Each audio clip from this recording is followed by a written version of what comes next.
voice, but his heart is still a mannequin. Why, hello. I'm gonna yammer with my kiddo, Miss Peach Martin. I have to refresh my screen, jiggle my camera around a bunch. I forgot to invite her, so I will do that now.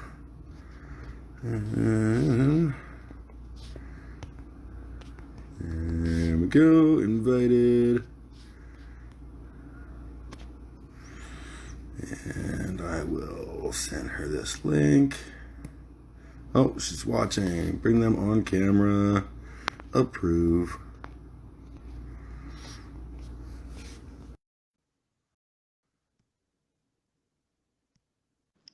Kiddo? Oh, my screen's doing weird shit.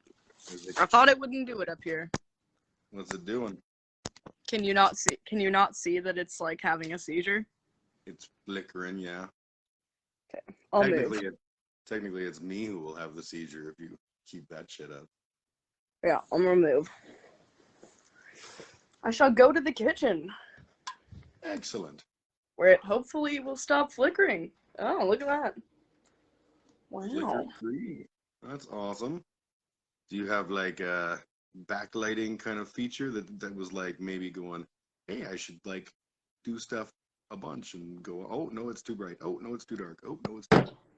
I have a bunch of like Christmas lights up, and they're just like, oh, you would like lighting? Fuck you. That seems very legit. It's So, the moon. how you doing? I'm alive. Oh, my back door is open. That's good. Thank you. Encourage all the dangerous scoundrels to come about. I live in a pretty good part of Kelowna. I mean, like, not amazing. We have one guy who comes around and he collects bottles. Doesn't really fuck around, though. He hasn't stolen anything that I know of. I also wouldn't really care if he did. Yeah. I don't have much outside that he could really take. I have a glass table that's like 30 pounds. I would more be impressed if he stole it, honestly. I've always had that, like, for the most part, like my house, you've lived with me here, you know what it's like. Yeah. This is a shanty, and if somebody wanted to break in, it wouldn't exactly be difficult. Yeah. But, like, I remember your mom and I were living on the 35th floor of this apartment building, and we didn't lock the screen like one of the first days, and my reaction was like, oh my god, because you never leave things unlocked. And she was like, dude, seriously, like, if they're gonna come 35 balconies up to just try our door, they've earned it. Yeah. She's not wrong. I saw a video of that exact thing. There was some girl doing TikTok dances in her living room or whatever and just chilling, and then this guy like climbed up her balcony and like just walked in, and she was like, can you get out please? And he was like, I just wanted to hang out. And she's like, I don't give a fuck, get out of my house.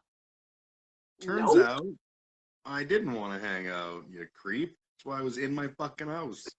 Yeah. That's I remember weird. When I was in Vancouver, actually, I lived on the 27th floor of this apartment, and it was right on the corner of Davie and Howe, if anyone in here knows where that is. It's right downtown. Like, Granville is like the next street over. Like, my house overlooked Granville.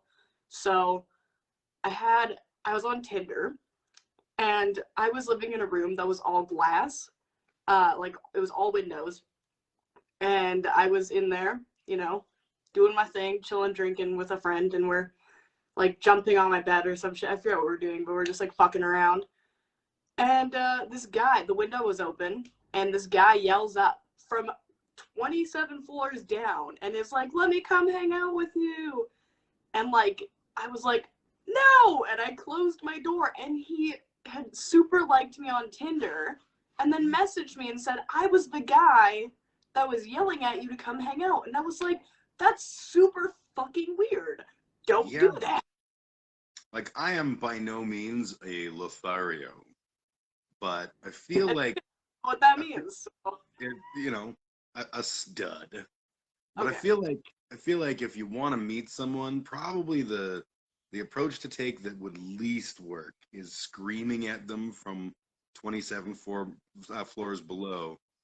You know, Oh, I enjoy your beautiful body. Like that's probably not how people meet yeah. these. Well, I mean, it's probably how people meet, but not me. I don't want to be those people.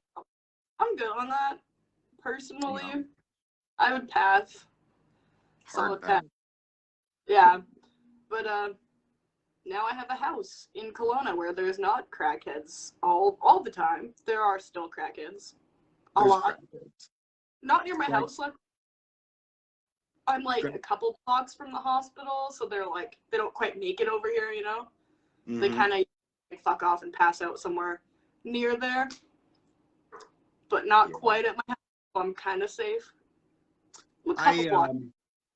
yeah, like we have our cast of characters here. They're always interesting, Like but you know, boy, yeah, Broken Toy. I haven't seen Broken Toy in a long time, so I'm yeah, assuming that they're in jail or something. But Crackety Jones is still walking around screaming. You know, that's one of the things he's good for and good at. So, and you know, like they mostly leave me alone, and yeah. every now and then Crackety will be like, "Hey, we should smoke meth together." But it's been like a couple years since we've had that conversation. Um, Like your time has passed. Maybe a couple years ago, I was more stressed. Maybe. yeah, no, I never did feel tempted. Strange though it may seem, I never felt tempted to get my crack on with Crackety Jones. Um, and yeah, you know, like it's. I live in a sketchy neighborhood, but it's not that bad. I think they're scared of me, and I'm okay with that. I've always, I don't know what the word is, not like romanticized, but like almost like your area reminds me of like the place where old people, they buy a house when they're young, they're all in love, and then they grow old over there, and then all the crackheads come in and steal their shit, and they're like, "Fuck you, get off my lawn!" Perfect Yeah, love. That's what I want yeah, in life. that is But definitely my neighborhood. I've always wanted to buy your house. Always. It's if I like, you know, won infinite dollars in some incredible scam lottery thing or whatever. Like I've thought about buying this house because I'm Not a renting bad. it. It takes a lot of work probably, but Yeah, it, I think I'd like have to basically rip it down to the studs and then rebuild it with like, you know, the modern day tools. and proper piping. Yeah, plumbing that you know would pass a code. But Yeah, I mean, back up. other than that, yeah, it's a good When that happened, location. when the sink backed up downstairs, me and my ex almost had a fucking heart attack. We're like just trying to sleep in the living room, and then it's just like coming up, and I'm like, my things, my precious things, no. That's that's nothing compared to your 12th birthday. The day of your birthday, you so we had the bands playing, right? Yeah. And the day that happened, the sewer backed up downstairs. Oh So yeah, the downstairs bathroom. yeah, so I had to like spit shine the basement, so because you know that's where the bands are playing, that's where the people are going to be. Yeah. Probably don't want sewage or even like Hey, the remnants of sewage. Yeah, that no, no fortunately 12th is. birthday, no 12th birthday like a shit party, right? I felt like it was the best possible 12th birthday party a kid could have. That was the best birthday out of all my birthdays, and I've had 22 of them now, and that Yeah. was the best. Takes the cake. Mikey singing, fucking Justin Bieber, best thing ever. That made my life. Oh yeah, absolutely. I still can think of he's trying to sing and he's got this giant grin on his face going like, baby, baby, baby, ooh. Yeah. I remember being obsessed with those cheeseburger chips, and Hmm. Kareem came over and was like, stop fucking eating all of those. And I was like, but they're so good. I'm sorry. Yeah. Can't help it. Oh, we did have some fine times in this house. Yep. I remember when I first moved in, you were like, I have nothing you can watch that's child friendly. And you bought Ugly Betty. And I was like, perfect, sweet, let's go. I still have that. It's Yep. right to the left of me. Yep, I see it Um, every time I've been at your house to visit. I always see it, and I'm like, I remember that. I remember you making me watch Glee with you. I'm watching it again. I'm rewatching it It's after not. I. Oh, hey. Just wanted to say, hey, how's it going? Hello, sibling. How are you? I'm alright, and you? I'm taken. I'm alive. I can understand Did that. I paint today? Sorry? I painted today. Finished my painting. That's pretty cool. What was it? My boobs. Nice. Yep. It's good to have. Good to have. You know, I tried to paint my boobs, but it just wasn't that attractive. I Yeah, don't that's fair. know. I don't know. To be fair, the painting doesn't look like my boobs either. They're about 12 feet saggier. So, I mean, Was that the skateboard that you posted online that you're referring to? yes. Yeah. Yeah. So I posted it again tonight, the finished project, and I talked about my mental health and what the painting means for me. I don't know if you saw that, but I did not know. I like just posted it. So, basically it just said that like I kind of opened up about like having like anorexia and how I've been handling it, and basically just that like there's like a storm in my head, but like no one knows, and I look like I'm okay. Um, but yeah, it was like just it felt really good to like paint it and then just like be able to kind of talk about why I painted it. Um, but also there's like a two-part to it because on the other side my head's always in the clouds, so it was That's kind of fair. a little double-sided meaning there. Dark I do. side, not so dark side. So I will say I've always found the head in the clouds that you have to be just entirely delightful and charming. Um, you have a way of sort of grinning through some of the ugliest things in experience and just like getting through. I wouldn't say unfazed, but like you're in control of how much phase you're gonna get. yeah, Obviously, I nobody's perfect, but I turned out pretty okay. I got a big house and stuff, so I'm kind of winning, I that's guess. I still owe all money, that matters. but Sorry, I missed that last part. I said, I mean, I still owe money on my drum kit, but It you'll get that paid off. I still owe money on all kinds of things. yeah. Yeah. So, I mean, on the plus side, there is a funny note to that. Um, this girl who decided to not be my friend over some very petty bullshit was the other person that I put on besides you to get emails and stuff if I'm not paying my bill. So for the last few months, she's like, oh, I hate her. And then she just checks her email and it's like, hey, remind her to pay her bill. And I'm like, fuck you. I win. Mhm. I might just never pay it just so I can continually piss her off. No, you never. The one people you never walk away from debt is the music store. This is important because the music I store know. is they're important people. I know. I'm just kidding. I will pay it. Oh, I know, I know. You know, I might and that's just have like that much debt though in the future. you know what? Sorry?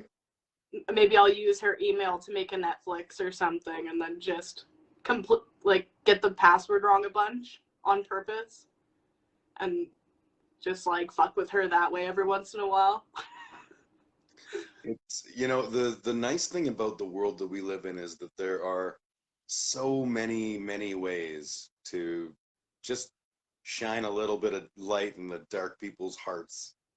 Just make Like I them know could you're glitter thinking bomb about them. her. I could get But her one of those glitter bombs. I could, yeah, send flowers to her house, just flowers, and just be like, hey, remember that time that you hated me and you still do? yep. There's plenty of ways to be an asshole in a funny way, where Oh they're yeah, just like, fuck you, but also that's pretty clever. yep.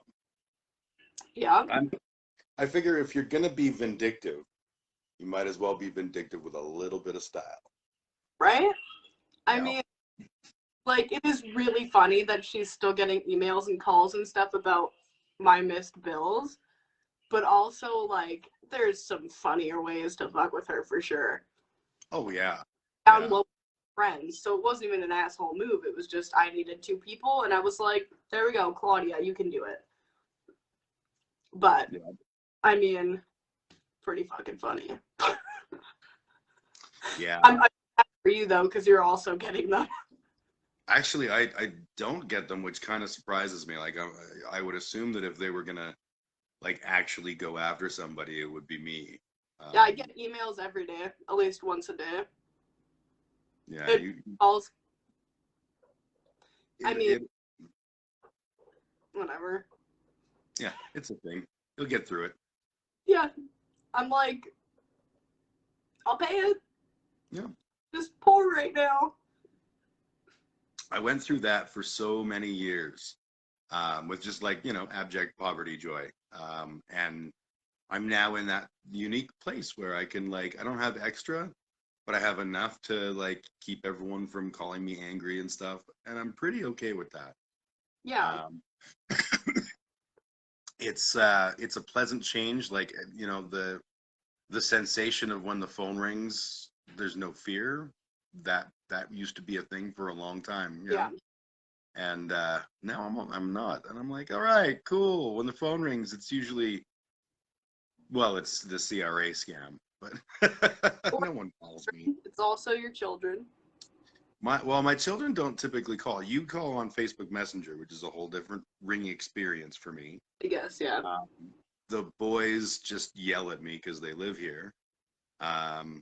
Yes, those joyful peasants. Yeah, it's lovely little fellers.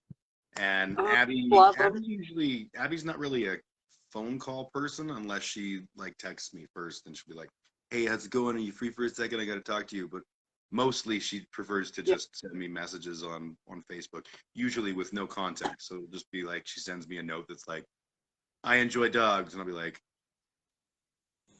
"All right," and she'll be like, "Oh, I was at a friend's house," and start telling me a story, and I'll be like, "Oh, we didn't start here, did we? We started midway through the conversation, and I was confused."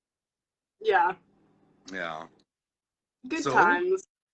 So, how is the lovely Lotus Land of Kelowna treating you? Well.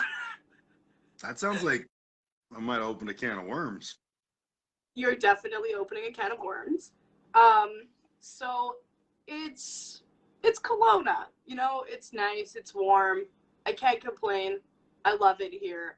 I always come back to Kelowna. I always have, it's home for me, but it's so weird because I know everyone here and everyone knows who I am, and it's getting lonely in a sense because, the people that I get to actually be my friend, I'm like, hey, I promise I'm not like the rumors about me. I mean, some of them are true, but I'll tell you which ones are. But that's just life. Everyone's gone through shit and done stupid things. But yeah, it gets lonely. I mean, I think the biggest thing is trying to find friends that don't do drugs. Yeah. Because everyone here and their fucking mother has a coke problem. Mm-hmm. And it's like, it's one of those things where I understand it. And when I had throw parties and stuff, because I have the perfect house for partying and I'm super cool with it, I like seeing my friends and stuff and having drinks. And they know I don't do drugs, but I supply clean plates and fentanyl testing strips and all that. And I know that they're going to do drugs. Yeah. But it's not really it's not really a problem with me. It becomes a problem when it's not at parties, and that's what I've been getting a lot. It's messages at 7 a.m. This one guy who has a crush on me, he's I thought I kind of was maybe interested, and then he just messages me all the time oh, I'm so stoned, or I don't care about weed at all, but when you're messaging me every day, sorry, I fell asleep at 6 p.m. because I smoked a shitload of weed, and it's I get it. It's totally cool, but then, and that doesn't really bother me, but then it started becoming, oh, well, I'm clean, but I did coke. And then, oh, I was so high on mushrooms and all this shit. And it's like, just like, it's just Kelowna shit. But it's like, I'm starting to realize that it's just not my jam. Ew, okay, I have been finding butterflies all over my house since my last tenants moved out. And I swear to God, I think I find them all, and then there's just random ones there, and I'm like, where the fuck did you come from? How are you just appearing in my fucking house? Like, this, I've never seen this, and it was just right there, literally right there. Like, why? Yeah, Get out of my... When you were a child, we warned you about angering the butterfly fairy, who will come to your home as an adult and leave random butterflies for you to find. Thanks, I hate it, Dad. You're welcome. That's what I do. But yeah, it's just Kelowna, you know? And like, I've been thinking about what I want to do, and part of me is like, move away, fuck it, run away, go to like Vancouver again or something, and just have like a better plan and like have better roommates and like a better setup and situation where, you know, you're not paying $1,000 a month to live in a closet. Actually, more of an enclosed balcony. It was tight, for sure. That's like the Vancouver experience, though, right? Yeah, my bedroom fit a queen-size bed. I think it might have actually been a double, like wall-to-wall, like window, wall, and then like enough room for my door to open. And then I had one of those like hanging closet things, you know, like the cubbies. Had one of those for some of my clothes, and the rest of them was all in a closet out in the hall. It was a lot. I mean, I had a view of the ocean. That was really nice. Yeah. I dumb and thought I would see whales jumping because I thought that they were huge. And I was like, I'll see whales for sure from my apartment. And very wrong. They're a lot smaller than that. They're not as big as giant shipping boats. So you learn something new. Yeah. Didn't see any whales or dolphins because they just don't fucking exist, I guess. But I think they do, but they're all in zoos or something. yeah, you know, like I heard about this one place. I think it's called like SeaWorld. Yeah. Where a seal can be a seal, they say. Yes, exactly. But yeah, I've been thinking about doing that, like just moving away somewhere. Yep. I kind of miss the city. I don't miss Calgary, but that's because I never had friends there, and the only friends I do have are either like your friends that they're all on your OnlyFans. That's a whole other can of worms that we will open in a fucking second, because now I'm on your live and I can tell everyone off. I'm completely okay with this. But I'm thinking about that, or volunteering at the youth shelter and like doing like stuff like, because I grew up in the shelter and stuff, right? So I figured it would be a really good opportunity to do something like that, or even like outreach work. Yeah. Or just going around and handing out like Narcan and like clean needles and stuff like that, and just like making little care packages for people. And like, I know it'll cost me money, but I want to like give back somehow, you know? You know, I've got a friend here in town, Sugar Ray, and she year for Valentine's Day every year she gets a donation. I think it's always donation of bags from some company, like purses, and she fills them with various supplies. I'm not sure if she buys them or whatever. Yeah. But it feels like the kind of thing like you could go to a local like I can't. You know, something that does condoms and Narcan kits and stuff, and like work with them. Yeah, work with them. Put together these purses, and then she takes them to. She lives in Forest Lawn, so she takes them to the shall we say the at-risk ladies. Yeah, that's another thing I was thinking about, is because there is a women's shelter here, and I stayed there only one night, because it was like terrible. Yeah. I got kicked out of the youth shelter for calling a staff member a cunt. because she was fucking being one, and I still stand to that, and I'm like not the same person I was, and she was being a cunt. So I got kicked out for the night, and I went to the women's shelter because it was winter, and the night before that I slept outside because I was like, fuck this, I'm not going to the I'm not going to the women's shelter because I heard how terrible it was. And my phone, wallet, and my hula hoop and my skateboard all got stolen while I was sleeping on this church steps. So I went to the women's shelter, and I saw one staff working that night to, I think, 35 women was what they're, like, they were at max capacity. Like, I was the last person that was allowed in. I think it's 35 women that are allowed in. And there was just, like, they didn't have, like, any, like, razors or, like, condoms or anything like that. So I was thinking about maybe volunteering there and, like, even just bringing my old clothes there. I bring them to the youth shelter, but, like, could always, like, split it up and bring them to both. Yep. Because I go through a lot of clothes because I am still growing. Thanks, Dad. Appreciate that. But yeah, I want to, like, do something like that, I think, if I end up staying here.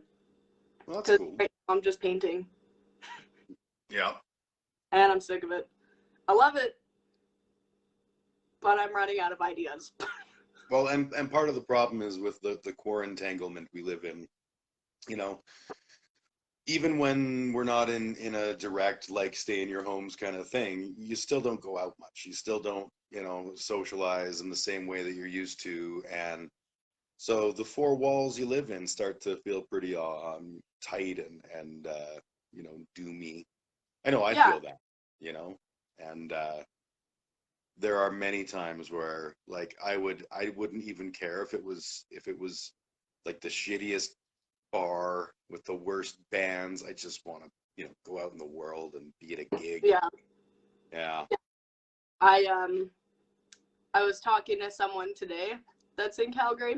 I was telling you who it was, my new friend, and they were saying that outdoor activities are now not illegal, so you can go out and see your friends in public, which is nice.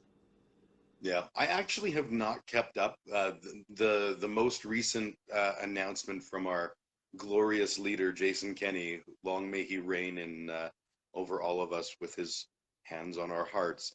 What are you in? That way? Fuck. Yeah. Wait, no, you're that way. Yeah. He's a monster with, like, the worst possible. Other monsters are offended to be in the same pile as him. Yes, time, energy for sure. Yeah, the last time that he came up with changes to our situation, I understand that a lot of things were relaxed in terms of the you know, quote unquote lockdown that we went through. Yeah. You know, that's the thing. Like, you can't fucking call it a lockdown if you don't enforce it. And that drives me nuts because, of course, like, we've got our anti-maskers that are all out there going, my lungs, my freedom, I can't breathe. I do understand the I can't breathe a little bit because I have really bad, like, anxiety and stuff, and when I have something over my face, sometimes, like, if I'm having a panic attack, it's like, but, like, I can fucking breathe. It's just, like, having something there already, like, not feeling like I can breathe is just, like, that extra little bit, but, like, when I'm not having an anxiety attack, I can breathe fine. And if those people are having problems not breathing, they probably have anxiety and should go get their lungs checked, or they have some other type of fucking respiratory problem, or they already have COVID. So nobody thinks that, you know, masks are awesome.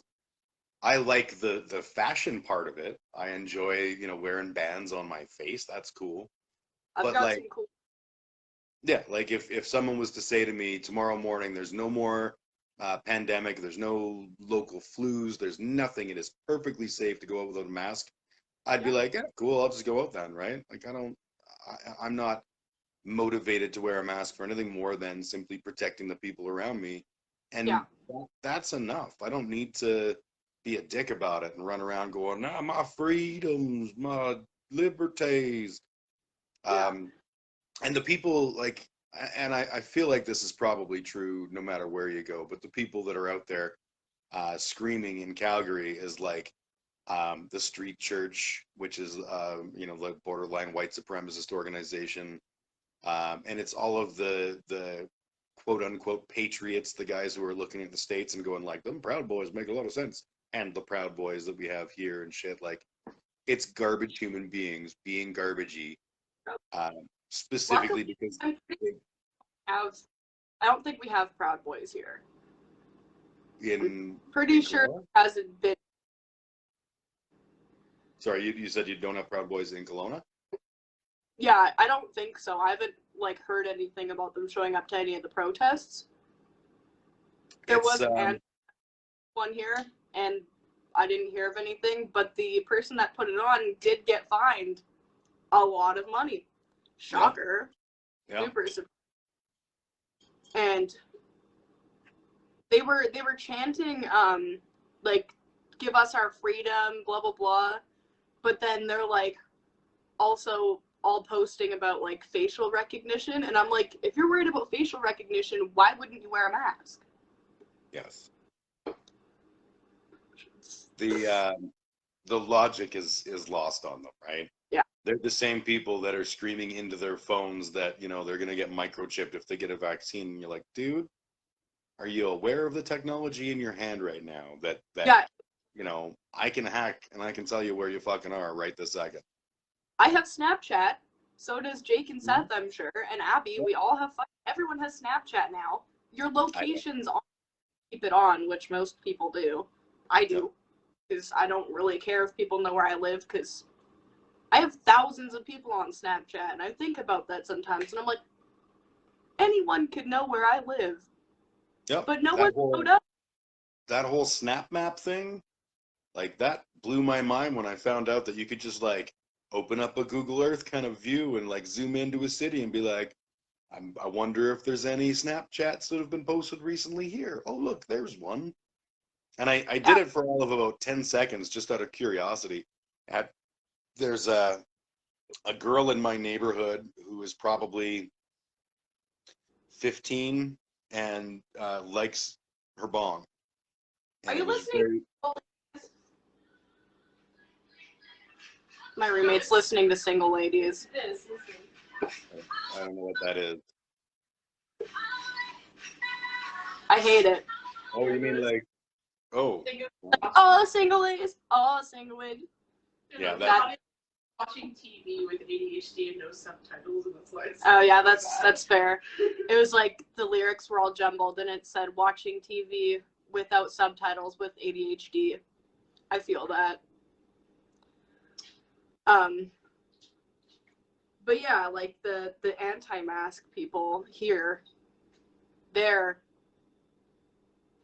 a whole thing, and then but they're on Snapchat and stuff, and it's the Snap Map is really cool because you can go around the world. I can look around at Australia, or when I was dating Erie briefly, fuck that guy, but when we were, I would check out the Snap Maps around there and see what's going on. It's a lot of food and people surfing, and it's pretty cool.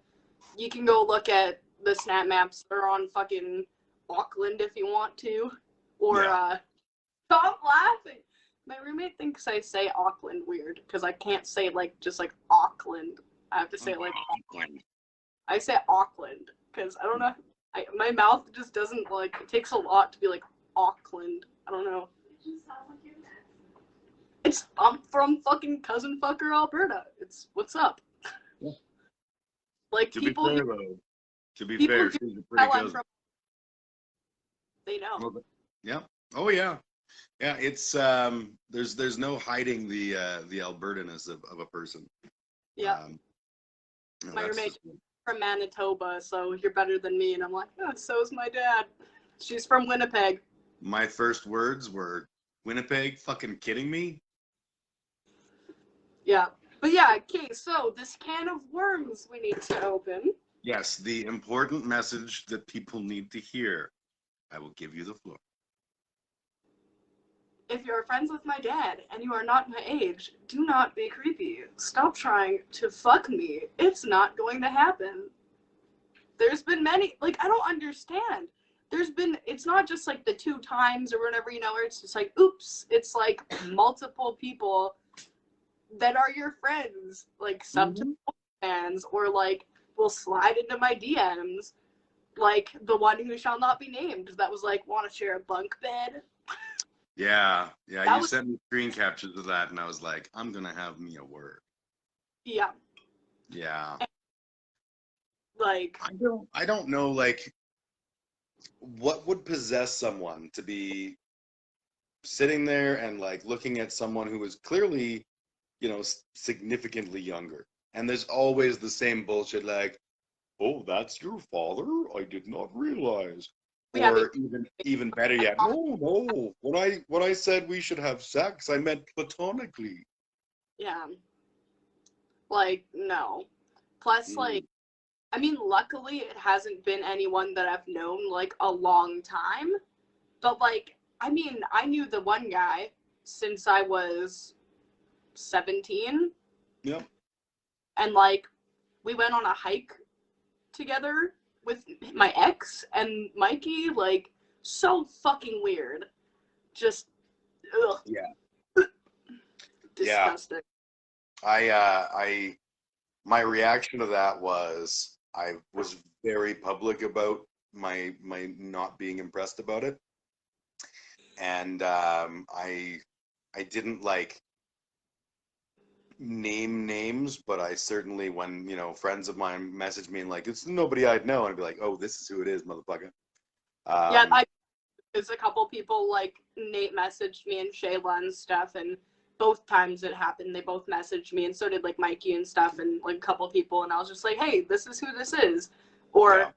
there's creepy people in the scene that I know about. Like when I made my list and added those people from Vancouver, I Yep. made sure to message like Mark and stuff and be like, hey, just so you know, Yep. they're probably going to try and play a show in Calgary, and you should probably say no because a lot of the women in the scene probably aren't safe.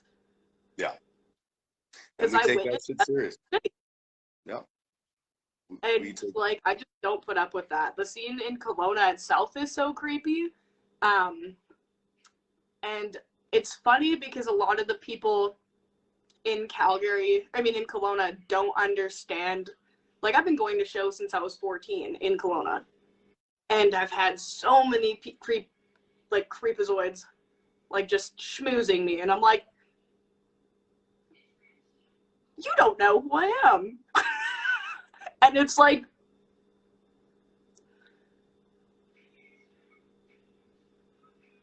okay. Yeah. It's like One of my favorite things ever is especially like when you were still going all ages shows is friends of mine like the guys from Shark Infested Daughters would come back to Calgary and be like, dude, we met your daughter, she's so rad, man, holy shit.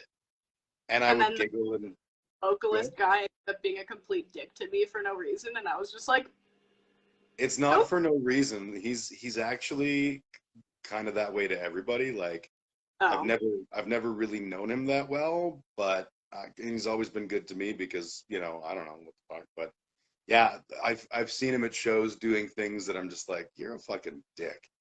And I talked to Mark about it once before I really knew who he was. I was like, fuck is the story here? And he was like, yeah, no, Dan's great, kind of an asshole.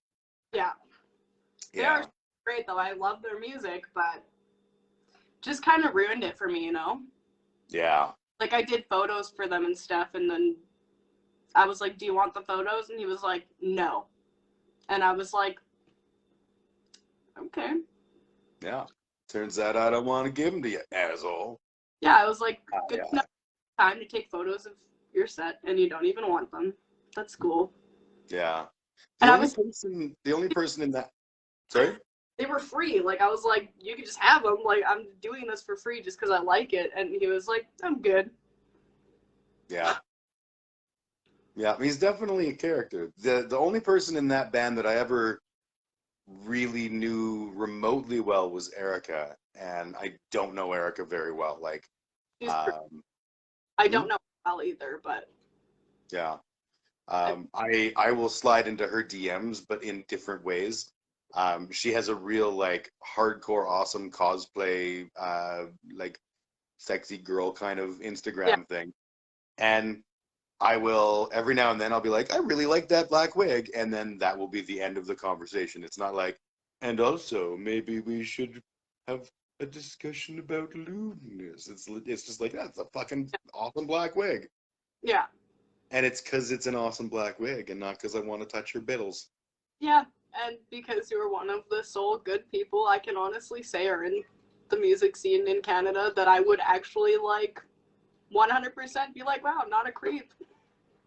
But you know, the thing is, because it's a small number, I always feel really awkward and have to like preface everything until I've, you know, interacted with someone enough. I always feel Yeah. like I have to like, and when I say this, like, you know, you see someone, you're like, hey, how's it going? And then you realize like, oh my God, hey, how's it going? That's how all the guys start. They do that. Hey, hey, hey, hey, hey, hey, slut. Um, Yeah. so I've had I those. yeah, that's, I think, a very common experience among the ladies, and you know, Yep. music scene or otherwise. I used to think that our scene was bigger than that, but I was wrong. Yeah. Yeah. Well, and it's interesting being a woman in the scene because I'm on the other end. I'm in Kelowna, which is tiny.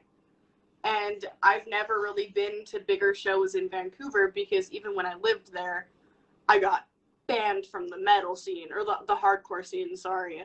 So I was like, fuck you. I'm not going to go to shows then. I went to a couple big ones. I saw the Distillers, you know, saw like shit like that, but I didn't bother going to anything local. Didn't go to any pop punk shows, not because I didn't like the scene, because I actually was like, I made a post about it and was like, hey, this hardcore scene is really fucking toxic.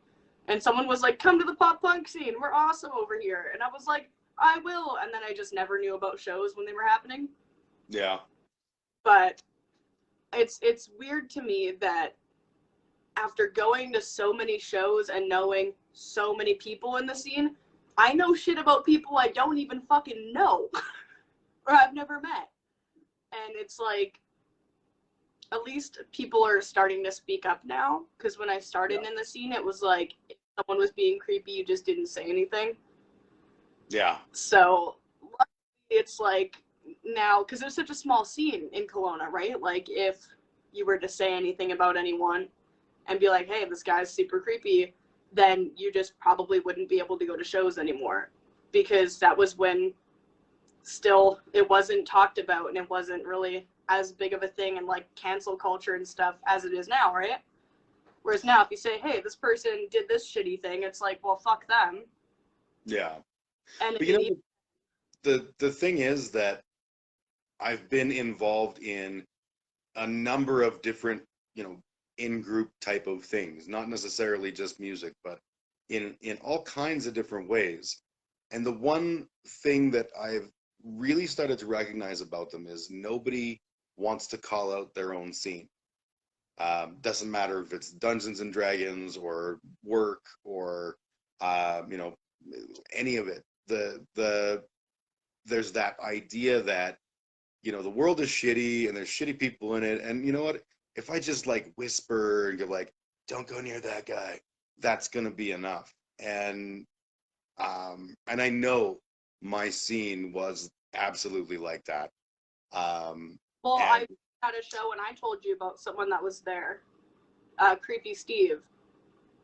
yeah, yeah, and I was like, I yeah, What's because I Haley heard about it. here? What's that? I was telling my roommate we're getting a new TV and they're here. Yeah, he said we're here. So, Yeah. but yeah, Creepy Steve. Like, and that happened in Kelowna to a friend of mine, and he was like, "Oh, I'll just go to Calgary. No one will know." And then I was there, and I was like, "Joke's on you, fucker." Yeah. And you know, the weirdest thing is when the first day I had a one-on-one conversation with that kid, a long time before this happened, we had a thing called Downtown Lunch Crew, the DLC. All of us nerds that used to work downtown, so all, you know, from the beer corps. And this one day, Spaghetti Ears Steve was coming down to join us, And my buddy Glenn's name came up, and he's like, "Oh, that guy? No, you can't trust that guy. He's in a band called the Bernardos, so clearly he's like a pervert or something." And I remember thinking, like, "Wow, you're a fucking weird. You got like stretched ears, and you look like you should be cool, but you think being in a band called the Bernardos makes you like a bad person? Like, fuck off." Yeah. And he never really rubbed me the right way. And then years later, I find this out about this whole thing of him, like, doing the things he did. And I was like, yeah, but clearly Glenn's a problem because Glenn was in a band called the Bernardos. You fucking monster. And I got no time for him. I made sure Mark knew about it, and yeah. Yeah, well, and the fact that he didn't even do that much time, like, in jail, like, she didn't really get much justice. I think he went to jail for 2 years. Like, Yeah. I think he got out early on, like, good behavior. But then he was just like, "Okay, well, I'll stop working at the shop I was at because I can't go back now because everyone knows I'm fucking creepy." And then just went to Calgary and, like, started at a new shop and, like, has a whole new life now. And it's like, Is he still here? as far as I know, yeah. He was working at, he does body mods, and he was working at a shop, I want to say in the south. I don't remember, southeast, I think.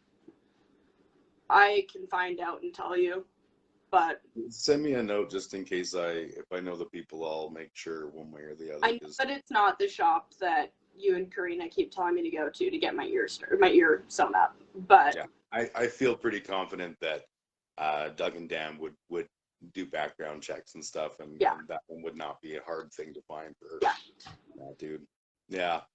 Yeah. And it sucks because, like, I hate the idea that the world is such that I have to, like, consider, warning people about other people, but I fucking do. The fact that you have to tell people not to try and sleep with your daughter and to just not be creepy and all this shit, it's just like, why is this a conversation that we have to have? It's like, yeah, we're taught in school to not do that shit. I don't think my gender was like, that must have been the one day I didn't skip and everyone else did, because, like, I genuinely don't have a fucking clue how so many guys are as fucking pathetic as they are. Like, Yeah. at no point in my life have I ever thought, what'd be good if I took the picture of my Johnson and sent it to a lady friend who maybe isn't expecting it. Like, that would never cross my mind. When I've been in relationships with girls and they're like, "You should send me a picture," I, like, have to get them to confirm, like, "Hey, we're talking specifically about a picture of my genitals, and you are seeking this out actively, correct?" Because I just assume that no one wants to see that shit, because the world is fucking awash with dudes who are like, "Probably." Yeah. And, like, I've received, like, a lot of, like, unsolicited dick pics and shit like that because it's my job and that's what I want. And it's a fucking job. It's not like I want to see your dick. Like, I do offer things like telling you how. What? The ad only said 40-inch. I got a 65-inch TV. For the record, you just went like this. I mean, I've been sometimes, I'll get paid to tell people things like, "Wow, that's a 40-inch." Sorry. No guy's gonna believe you on that one. Yeah. 40 inches? Whoa! It's a 40-inch. It's just a 65-inch box. I was Okay. concerned. I was like, holy shit, that's huge. Okay. But yeah, like, no, I get paid to, like, whatever. If I, like, want to charge someone to, like, send me a photo, and then I'll be like, "This is what I think of the photo." I do that. But some people just send it to me and are like, "What do you think?" And I'm like, "I think you should send me money." And I'll tell you. Yeah, But it turns out I'm not giving this away for free. yeah, it turns out a job is a job. Well, and I think that the lack of respect, especially towards OnlyFans, right? Because that's like kitschy and cool to be like, haha, OnlyFans girls are like sluts from wish.com. Like, fuck off. OnlyFans exists because guys who make those jokes are also busy shelling out money to see girls naked. And you know Yeah. what? I don't fault them for doing it. I don't fault girls for being smart enough to cash in on it. I think if you can like make a living or a side hustle or whatever out of someone else finding you desirable, cool. Who the fuck am I to give a shit? Like, right Yeah. on. And I've seen people on your comments be like, "Oh yeah, what does your fucking family think of you, hooer?" And then I'll pipe right up and be like, "I'm so proud of you, kiddo." It's so good every time. And like Yeah. I know wasn't very open to it at first, and she was kind of like, but she's asking questions now. Sometimes they're way too personal, and I don't want to tell her the answer because, but at least she's open to it now. Yeah.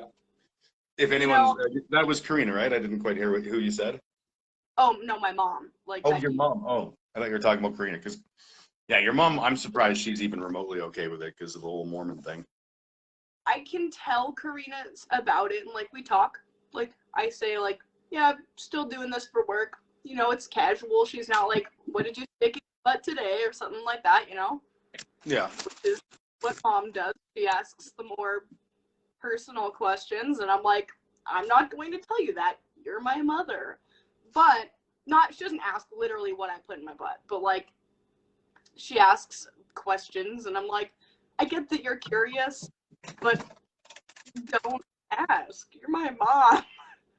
Yeah. I've know, never like, wanted to know. No. And, you know, it's pretty straightforward. You already know what OnlyFans is, so you can already have an idea of what I do. I mean, there's some wild OnlyFans that I definitely don't do, but it's pretty simple. It's math. It's what do people find desirable? Okay, well, I'll sell you that. Yeah. And it's actually really cool. I've been doing it for 2.5 years now. So I started before it was cool. Yeah. Now everyone and their grandmother has OnlyFans. And apparently Trump is making an OnlyFans because he got banned from everything else. I don't want to see that channel. My roommate says Trump can't make an OnlyFans before I do. I just want to know if he's gonna have to use like an orange filter or if it's just gonna be like a makeup line right like there. I think the fetish is that it's like the line. Yeah. Or he might just like have a big tub that he'll fill with Cheetos and then just roll in it like a pig for a while and then make his content.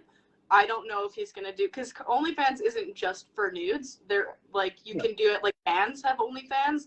When COVID hit, a lot of bands made OnlyFans and then started like putting their music on it and stuff like that. Yep. Nate Trash was looking at that as the source or the hosting platform for his podcast and decided to go with SoundCloud just because it was free and he's not sort of looking at it as a business, but yeah, like OnlyFans is a platform. It just happens to be a platform that there's a lot of people selling nudes on. Well, and for bands specifically too, like when you think about, you know, you put your music on Spotify, you're making like 0.2 cents for a listen, right? Like you're making fucking nothing. And then when you put your music on SoundCloud, you're also making like basically fucking nothing. When you put it on YouTube, it's a little better, but still like, no. There are bands like Rammstein, I don't know how you say it, I never listened to them. Whatever the fuck it is, they have their music on Pornhub. They have some videos that are more like, you know, naughty nude, whatever. They have tits in them and stuff. They put it on Pornhub, and that's great because Pornhub actually pays really fucking well. I've never gone that route just because that's a little too close to home. Like, people could definitely see that. And I don't want to get a phone call from one of my siblings or your mom and be like, hey, Pornhub. So, what's funny What's funny is the people watching at home don't know that as a family we have been through this already with Pornhub. Was it you that found pictures of your grandmother? It was Mom. Her and her Mom. boyfriend were watching porn together and found pictures of my grandmother as an ad that was horny grandmothers. Which, God bless her. Yes, I don't know the truth to that. I don't know. As far as I know, it's not true. I did see the photo. Oh, tiny kitten. Hello. I did see the photo. She sent it to me. It was, I don't think it was grandma. I don't. Okay.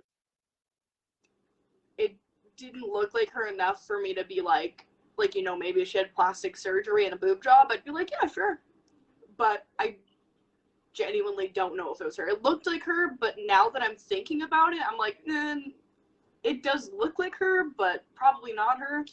And realistically, those ads are usually localized to your area, and she's in fucking Australia, so I doubt that it was her. Yeah. But I mean, A funny moment nonetheless. it was hilarious. Hey, Grandma. Tiny kitten. I want her. She wants me too. She tried to scratch your new couch. Oh, You want her? the cat tried to scratch my new couch. The cat, what? She tried to scratch my couch, and so I have 2 couches and 2 chairs, and she scratched the first one, and I was like, you motherfucker, swatted her ass, and she kind of learned her lesson. And she still does it here and there, but she just tried to scratch the new couch, and I'm like, you motherfucker. Yeah, she knows. But yeah, for bands, OnlyFans is a really good option because you can have a free account and then just post your songs or your videos or whatever for a certain price. So you can do $1 per view, or you just unlock it, right? So once you pay $1, you have it for life.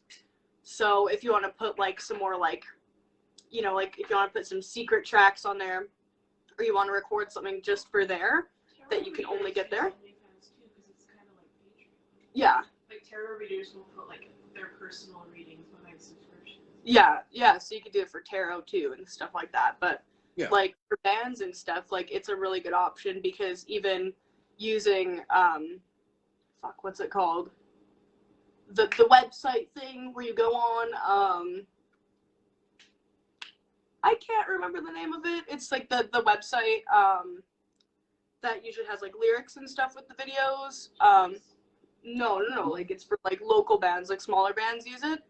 Bandcamp, yeah, Bandcamp. Bandcamp is awesome. It's not for smaller bands. It's for everybody. Well, it is, but most of the people that I see promoting their Bandcamp are usually smaller bands, right? And it pays decent, but when you're thinking about it, okay, you pay $1 for this EP, right? Or you pay $5 or whatever, right? It's that's pretty good, but if you could have that on multiple platforms, you're reaching more people, and it's plus, I mean, in the punk and metal scene, it's it's kind of just funny if a band has an OnlyFans. It's haha, that's funny, haha, I'll sub. Oh, right? yeah. So it kind of works. It's not bad. I saw a lot of my friends doing that, that are musicians and stuff, and it worked well for them. So. What about you? Have you ever thought about getting into music? Well, I have my drum kit, but I've always wanted to. When I was dating Shitlord in Edmonton, last year, I was I can't play any instruments. I'm fucking trash. That's the only thing I didn't get from my dad, and I'm pissed about it.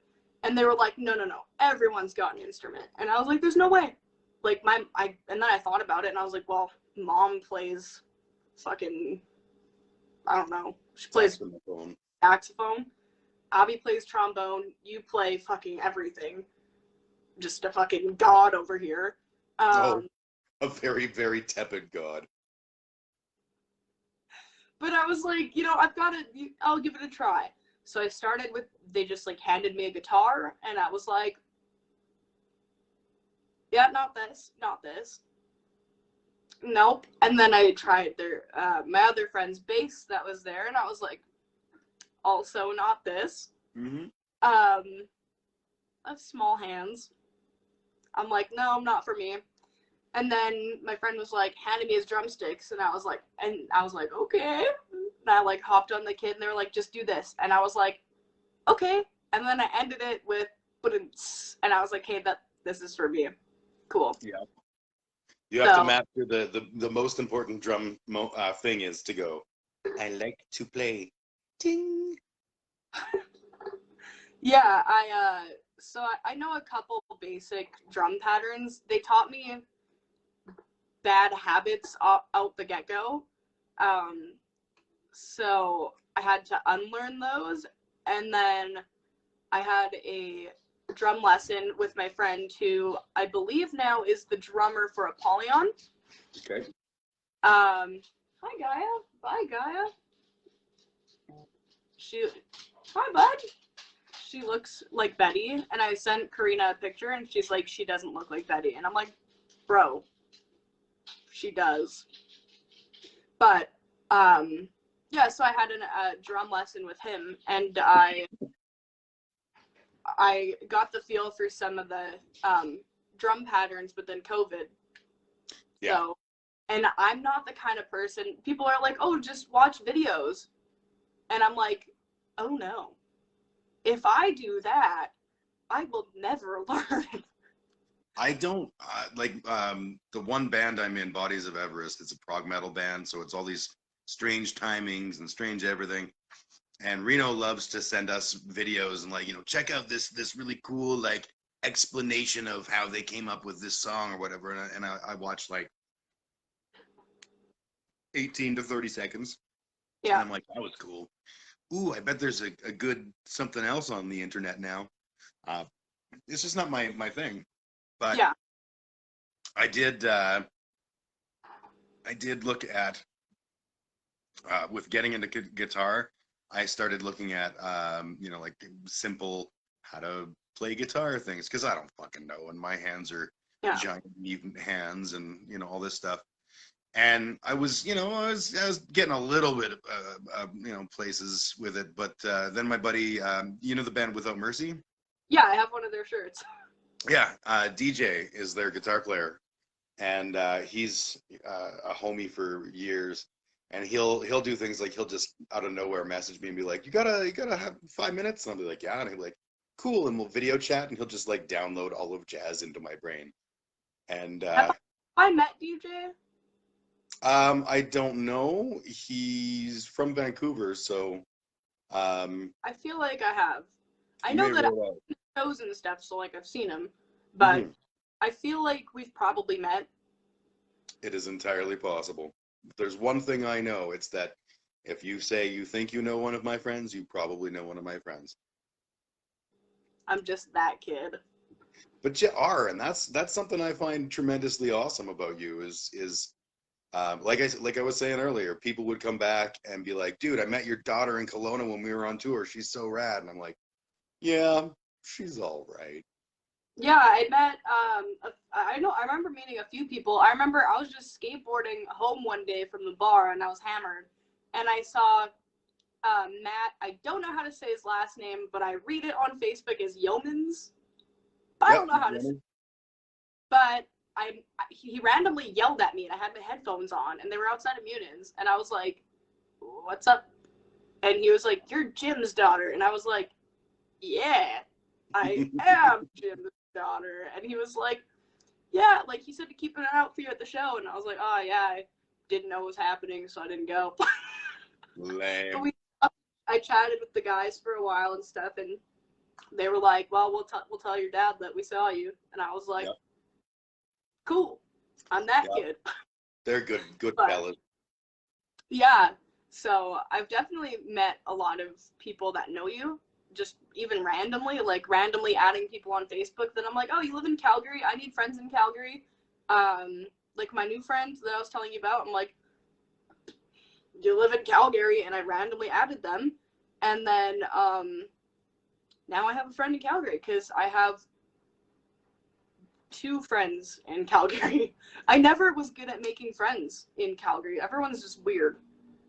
You know, I don't disagree. I find Calgary a very strange city, and it's like it's all I know, so I don't change it. But Yeah, like time will come. even when I went to rehab when I was 14, I didn't have any friends in Calgary at all. I had 0. Yep. And Mom was always like, "Oh, well, you know, you have to stay in this shelter and you're not allowed to leave and you can't even go for a cigarette." And I was like, "Fuck you, okay?" Like that's like mean. Like that's like not okay. Yeah. And I wasn't allowed to leave, and everyone had to leave at, I think it was 9 a.m. and they could come back. Oh, Mark just messaged me and said that my merch is sent. Cool. Nice. Yeah. But everyone had to leave at like 9 or whatever and come back by like 6 or whatever. And I remember just like I had to stay there, and she was like, "You have friends. You know people everywhere." And I'm like, "I do, but I don't." The only people I knew in Calgary were like Karina and you and like your friends. And I'm like, well, Dad's friends aren't going to give me meth, so I'm pretty sure I'm okay. And she was like, "I don't care."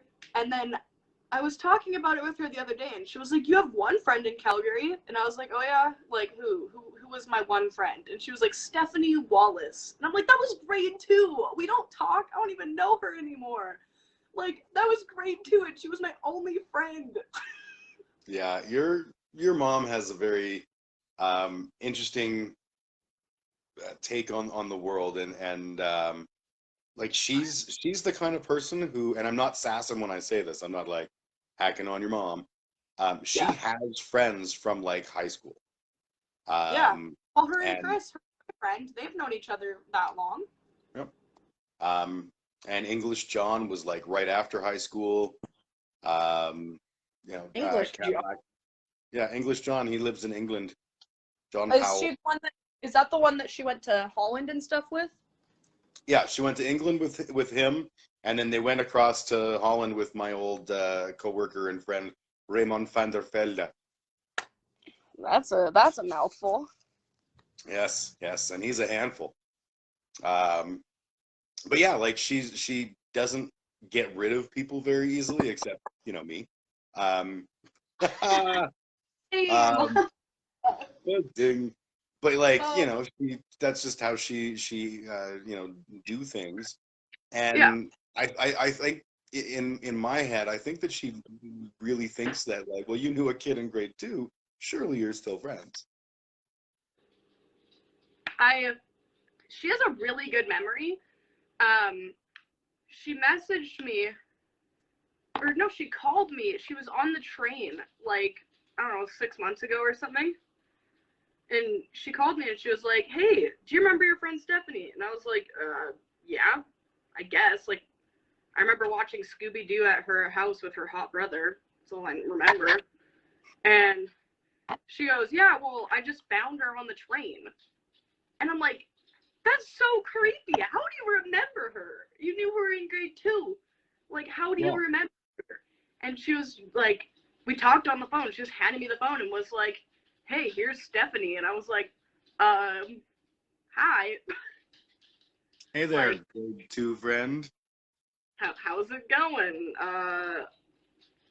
Did you ever end up finishing elementary? Like, Yeah, did you finish Scooby-Doo? How's your friend Cash, or your dog Cash, that's probably dead now because he was already old? I don't know why I remember her dog's name, but I fucking do. but it's weird that the shit that we remember years later, like my best friend when I was growing up, Wes, who's still like a very good friend of mine. He's the guy that lives in, so he lives in California. Every year we hang out for camping, except for COVID year. Yeah. But yeah, I remember his home phone number. I remember our first phone number. Like, I remember, I think I would have probably been 4 when this was our phone number, but I remember it. 246-0024. Yep. don't know why I remember that. I think Mom probably drilled it into my head that if I ever get taken, to just scream out that number or Yep. something. My friend Paige says she loves your hair. Oh, thank you. Oh, I didn't even realize we were getting comments. What do you say? Hi, hi, hi. I got told I'm a god by my buddy Ben, who is way more a god than I am.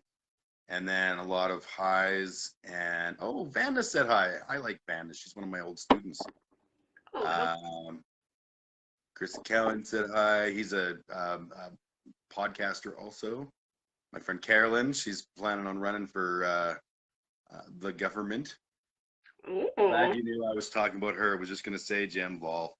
Yeah, no one on earth is like, oh my God, Jim, you have such lovely hair. This is my spite against the universe, and I'm fucking happy to do it. I don't know whose hair I got. Sometimes it's wavy, sometimes it's straight, sometimes it's just curly. I wake up in the morning and it's just fucking ringlets, and I'm like, excuse me?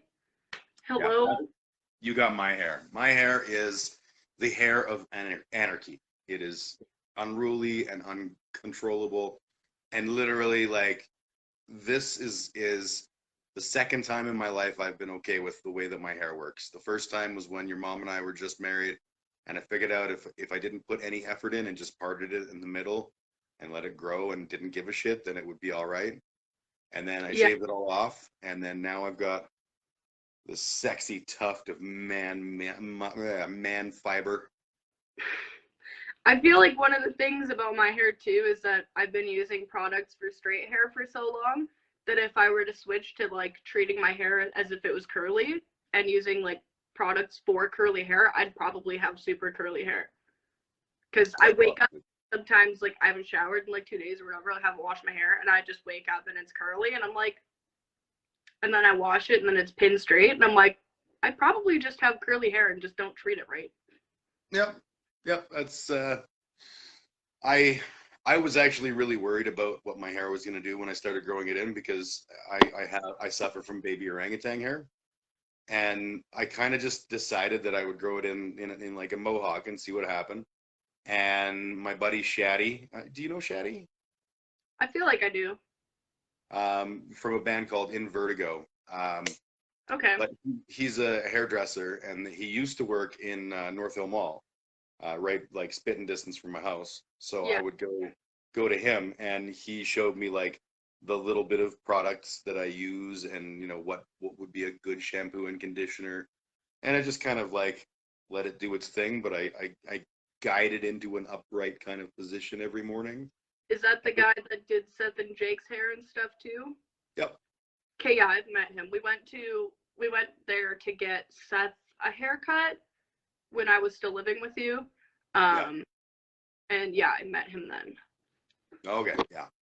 Shaddy's good people. I was actually really pissed off when he switched haircutting places, because he was like, I've got this new place, you should come down. It's like in West Hills. And I was like, oh, I love you, dude, but I'm not taking 3 buses to get my fucking haircut. No. Yeah, that's not a thing that's going to happen. No. Luckily, there's a lot of beers. Yeah. And I mean, like, my hair is so fucking, like, I go in and they just go like snip, snip, snip, snip, snip. Okay, you're good. We're gonna charge you for a kid's cut because you're not a fucking grown up yet. I'll show you the monster that is my hair, because I butchered it, and you can laugh at me because you can't laugh at me in person. And last time you saw me when I was in Edmonton, it was also up. I can laugh at you in person. No, I said, well, I'm not in Calgary, so you can't laugh at me in person right now. Yeah, but I totally would. I know. So I haven't trimmed the ends in a while, so it's fine. But I have shaved sides that have grown out tremendously, and I have bangs that are... But that looks, immediately you just like dropped 10 years in age. You look like a little emo girl again. It doesn't do the thing. I can... No. You'd need a lot of product to cement it into that look. Every morning I brush it back, and then I brush it forward, and then I brush it this way, and then I brush it this way, and then I style it. Yeah. And every time I brush it forward, I do it in like a Jerry only, whatever the fuck, a devil lock, and it Mhm. is easily the dumbest thing on earth. Like it is the only thing uglier than what I currently rock. I love that for you. Yeah, I'm pleased. I couldn't be happier. And your hair looks fine, for the record. I mean, like, obviously it's COVID and you haven't had the luxury of trimming some of the bits and pieces, but it looks Oh, great. that's the thing. I do my own hair. I've just been lazy. That's still luxury, right? Like, having energy to do things for yourself is a luxury right now. Yeah. Yeah.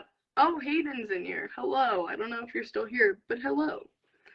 Um, but yeah, I just have been so lazy, honestly, and I've got, working every day still from home, and it's just like really, I mean, I've always worked from home, but I've been thinking about maybe getting a job when COVID's over.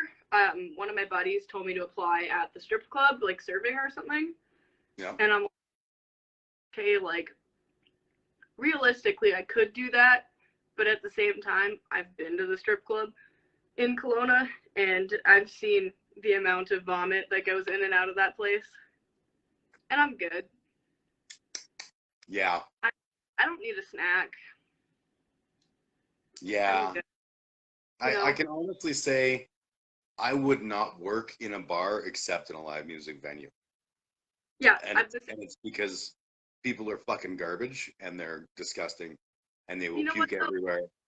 Even at the D, there was still puke everywhere.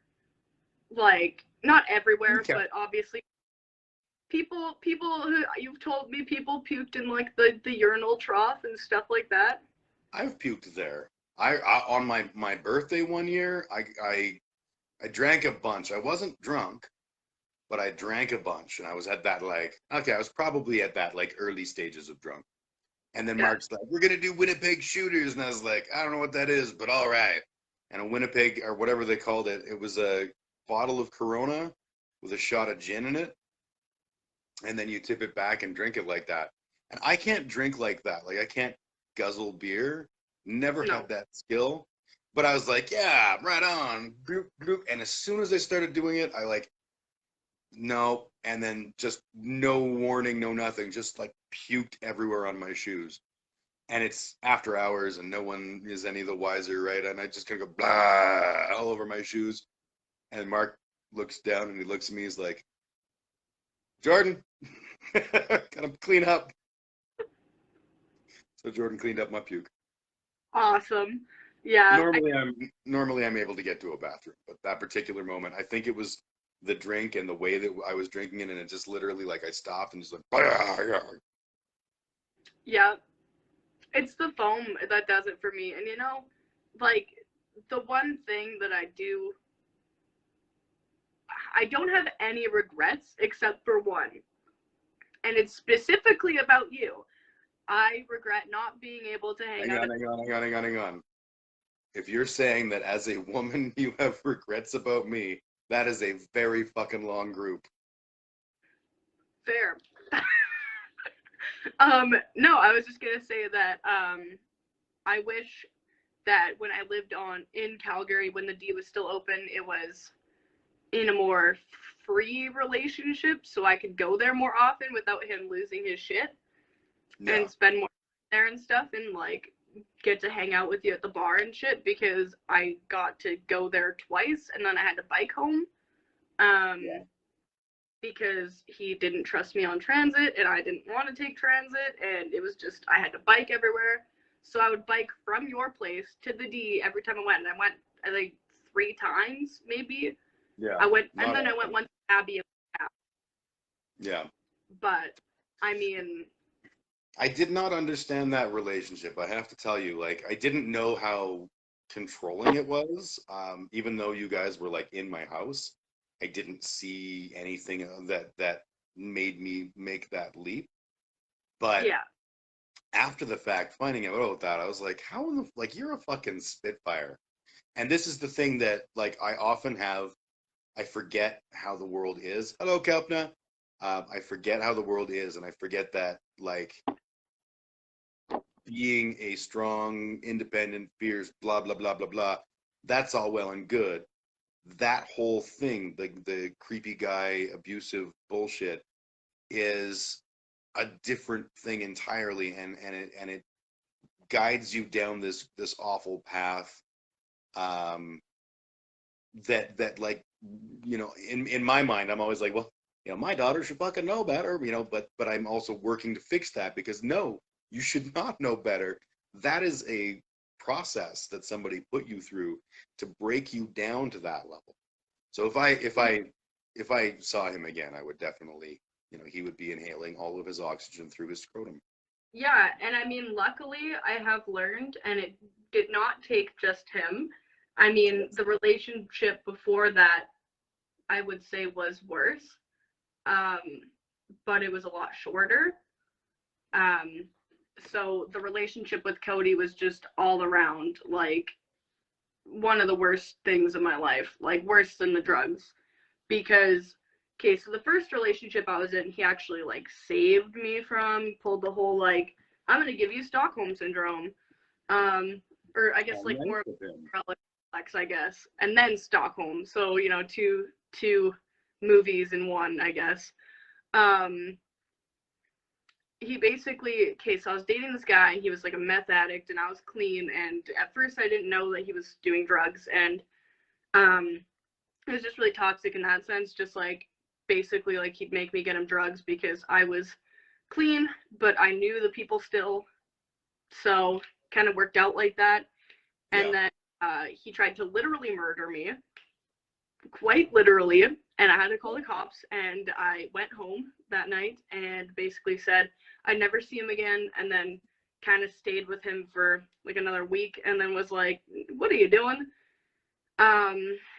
But the night that happened, I was messaging Cody because he was the only other person in West Bank that I knew well enough to, like, message him, because we'd see him around at, like, the youth center and stuff like that, and, like, he'd hang out around there even though he was older. He was like 26.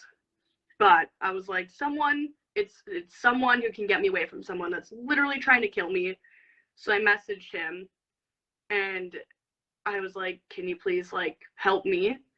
And that's the only message I got out before the guy I was dating at the time, like, shut off all the Wi-Fi and everything. And I didn't have a phone plan, so I had no way to contact him and tell him I was, like, okay, or, like, leave and find him or anything. So I ended up just cops, and they drove me home. And then the next day I went to his house, and we hung out, and then basically started dating, because he was like, I'll keep you safe, like, I'll protect you. But I was still kind of, like, talking to my other ex at the same time, being like, I'm done with you. It was so confusing. But then, I started living with Cody off the bat, and it was just, like, super toxic the whole time. But I was like, but he's keeping me safe. Why would I leave him? He's keeping me safe. And then it just was a whirlwind of just abuse and bullshit and, like, just crazy. And then it was kind of confusing why we got kicked out of Mom's and had to, like, come move in with you. But it was mostly she said it was mostly to do with him. And, like, he didn't come upstairs at all for dinner or anything, didn't talk to her. And she was like, I let you live here as, like, a family kind of construct, I guess. And it was just like, he just would recluse and not talk to her or anything. So she was like, and then we got in a fight, and me and Jake got in a fight, and then she was like, hey, get out, I'm done. But yeah, I'm glad I'm out of it, and I learned a lot. But at the end of the day, like, I know better, which sucks that, someone has to know better and see the warnings. But I still can honestly say that everyone I've dated after him has also been shitty in their own way. Yep. I haven't had any relationships that weren't toxic. I keep dreaming that one day there's gonna be someone I'm gonna meet who's gonna be like a worthwhile human being, and I'll be like, oh, you're a keeper. It's gonna happen one day, hopefully. Yep. One day I'll fall in love. One day I'll fall in love. And I don't know if you believe in astrology and all that stuff, but it definitely does describe exactly what I'm like. So like Sagittarius, right? December is very like they like to travel, but they also want to like low key be in love, but like with someone who's also down to travel. It's like pretty like there's a type, but there's also zero type at all. So who knows? I might end up marrying some fucking random person from fucking Australia. Who knows? But that's for the world to figure out, I guess. I'm just kind of living it. Yeah, Who knows? exactly. Buy one of my paintings and fall in love with me. Swoop me off my feet. Who knows? But I've given the idea of falling in love its plenty of opportunities. I'm not saying that I would never fall in love or that that I'm incapable of that or anything like that. It doesn't feel like a thing that I would do. And like I've always been open to being pleasantly surprised, but yeah. it's not on my radar. Yeah. All the other stuff, great. I can enjoy people's company and I can hang out and we can take our pants off and things. Not you and me, because you're my daughter. Fuck off. But It's who knows? yeah, there you have an OnlyFans, eh? But like the reality is, I just don't think that there's a person out there who is so demonstrably terrible that they're like, you complete me, sir. That's how and it's when I start talking to people, one of two things happens. Actually, one of three things. So we start off talking, and I'm like, oh, you're cool, I'll feel it out, whatever. And then instantly, after like the first couple days, they're like, oh, yeah, my ex said I was toxic and I abused them or sexually assaulted them or something. And then I either make the mistake of staying with them and being like, oh, well, the ex is crazy and whatever. And that's happened a couple times. That's why I broke up with Erie, was because I was like, oh, no, this is very true. Okay, bye. But I've had that a few times where it's like, the ex is crazy and then ends up being true. Luckily, I find out pretty quick, so that's good. Or they end up being like, I tell people off the bat, I'm like, yeah, I'm clean. Like, I don't like being around drugs. I don't want that in my life. Obviously, drugs at parties is very different, but everyone knows that doing drugs at parties becomes partying every weekend and doing drugs, and then it's every day. And, I'm just like, I just don't want it. Yep. Like, weed's a whole other thing. I have no problem with people smoking weed, but when it turns into, oh, I smoke weed every day, and then, oh, I do coke every day now, it's like, okay. Yeah, those are different things entirely. Yeah, so a lot of the time when I'm first talking to someone, it's, oh, yeah, I did, like, I got really fucked up last night, and I'm like, okay, red flag. And then, oh, I got fucked up last night again. I'm like, okay. Like, usually I'm the train wreck in the relationship, so. Yeah. But I've been working on my drinking and stuff and not drinking as much, so I haven't drank at all, which is actually really surprising. I didn't think I could last this long. I haven't drank at all since New Year's, which is probably the longest I've gone in, like, 8 years almost. Congratulations. Like, since right after I got out of rehab. Yep. So I guess 7.5 years is about. So that's the longest I've ever gone, and I'm pretty stoked on it. But yeah, so that's another thing, is just people are like super fucked up off the bat, or they're just fucking crazy right away, and I'm like, goodbye, bye, bye. it's pretty rare where, you know, it makes it to, you know, a couple weeks where it's like none of these things are happening, but then they trickle in and then I'm just like, oh, you're all three. Great. Yeah. I find that for me, women tend to look at me and judge me, which is very normal. And I'm not like, oh my God, I can't believe I'm being judged. But they tend to look at me and they judge me and they're like, you know, he's a musician, he's got, you know, funny hair, you know, big guy. He's clearly, you know, looking for someone he, you know, like can slap around, or someone who will revere him or something like that. And those things are the farthest thing from my mind. And as a result, you know, any woman that would look at that and be like, I should go for it, is not my type. And any woman that looks at me and is like, no, they're probably my type. Yeah. Yeah, that's my thing too, is a lot of the people that I find attractive, they look at me and think, oh, she's looking for a fuck or a fight. And I'm like, I'm looking to be loved. I want to hug you like a stuffy, and that's that. And people just think because I look the way I do and I have tattoos that I'm crazy or weird. I mean, I'm your kid, so I mean, I'm a little fucking weird. But yeah, about that honestly, but yeah, like people look at me and they just like, a lot of the time I get this from a lot of my friends. They're like, oh, like you're tall and you're like thick and like, you know, you look like you could fuck me up. And I'm like, well, I could very easily. You're a twig. You are 5 foot nothing, and I would probably eat you for dessert. I need another chew toy, actually, if you are offering. But I'm not that person anymore. You know, I used to fight a lot when I was younger because it was like not survival, but it was like if you didn't fuck someone up, then they would just keep coming. So I did get in a lot of fights when I was younger. It was mostly with guys. I only really fought 2 girls ever.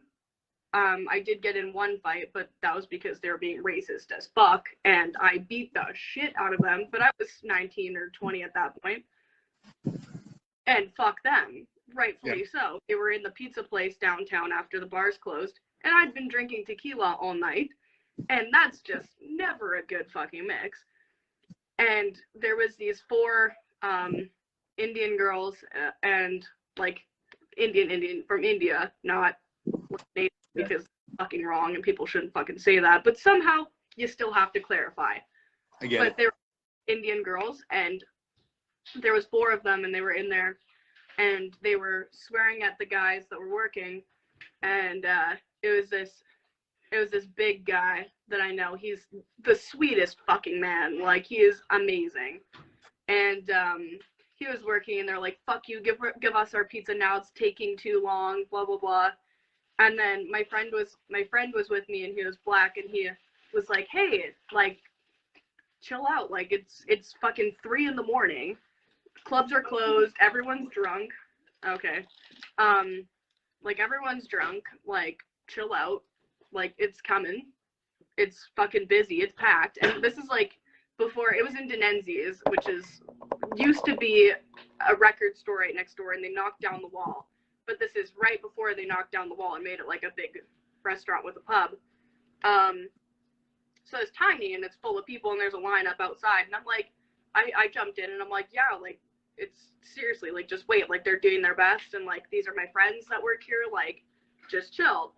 And actually, no, I wasn't friends with them yet. I became friends with them because of this. But then she turns around and starts, like, the one main girl that was being an asshole turned around to my friend and was like, fuck you, N-word, and like started just being completely fucking racist. And I'm like, first of all, you're from, like, you're like Indian, so like realistically, yeah.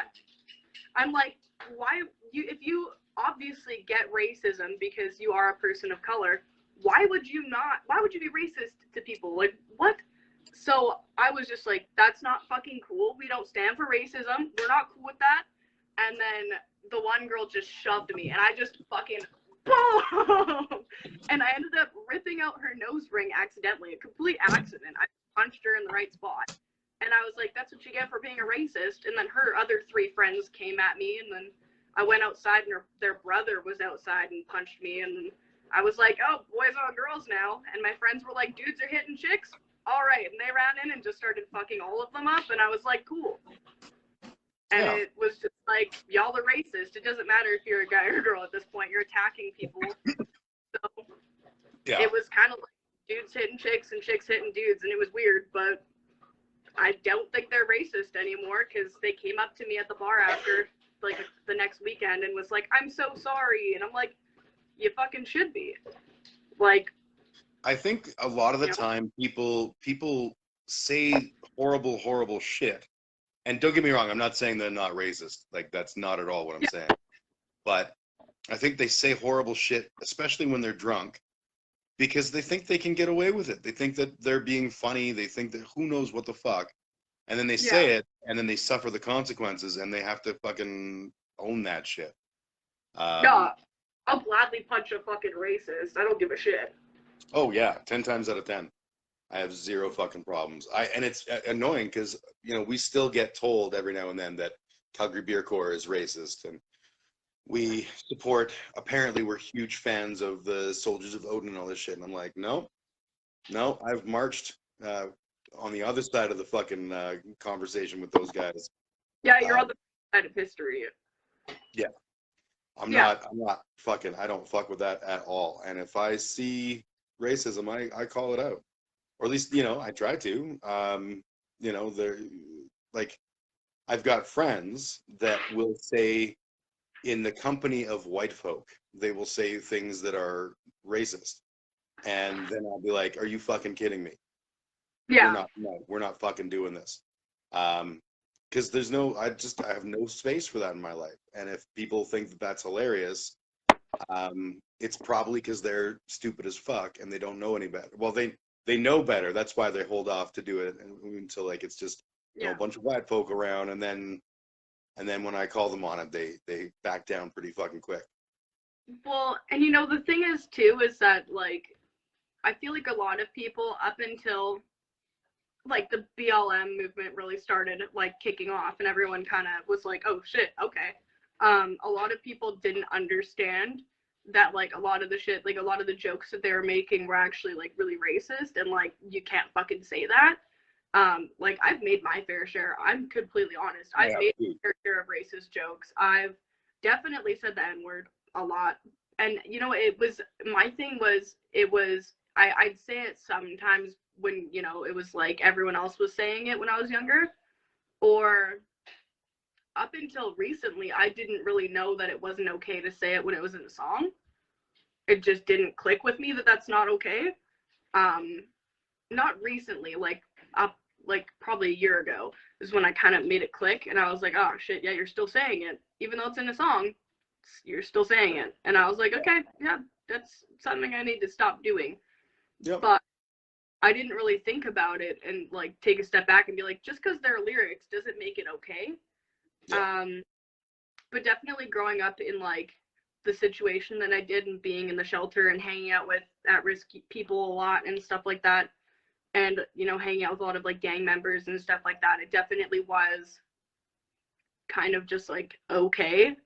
Not okay, but, like, it was just a part of, you know, what it was, and no one really said anything, no one cared. And now that I'm old enough and obviously I'm understanding, I'm like, I am shit. I'm gonna tell you, so I've never been okay with the N-word because I was raised very, like, strictly, like, that is, like, the worst thing on earth. And I was working at Distortion. We had a hip hop show, and it wasn't the first time I worked with my buddy who, I swear, goes by Niggs. He's a black guy, and he's a biker. Like, he's a super fucking awesome human being, but that's what he goes by. And I had gotten away with just being like, hey guy, hey buddy, for all this time. And then before the doors open, I was sitting with the two guys that were running the show and the MC, who's, oh fuck, I can't remember his name. I'm going to call him Chris because I think it was Chris, but I might be wrong on his name. But Chris and the rest of the security staff. And I was the head bouncer that night, and I was like, okay, so here's what we're going to do. Mateo, you're going to work the door. Davey, you're going to do this, blah, blah, blah. And you're going to be in the room with me.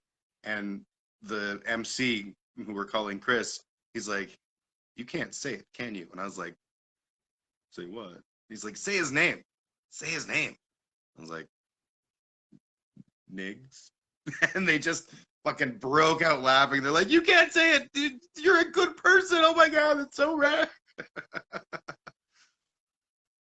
I love that. Yeah, and I you know what I mean? Like I always grew up being taught not to say it because of Grandma Maxine and stuff like that. I mean, I don't fucking talk to her now because she's like, she sucks.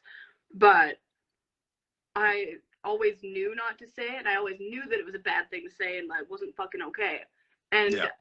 the way that I was taught that was, it wasn't like they didn't, like mom and you didn't really do the whole like racism talk to explain why we shouldn't say it. It was, we got the talk of the time when you called that girl the R word when you were Yes. like, you a retard, and she was like, actually, Yeah. fuck you, and started crying. When I was 5.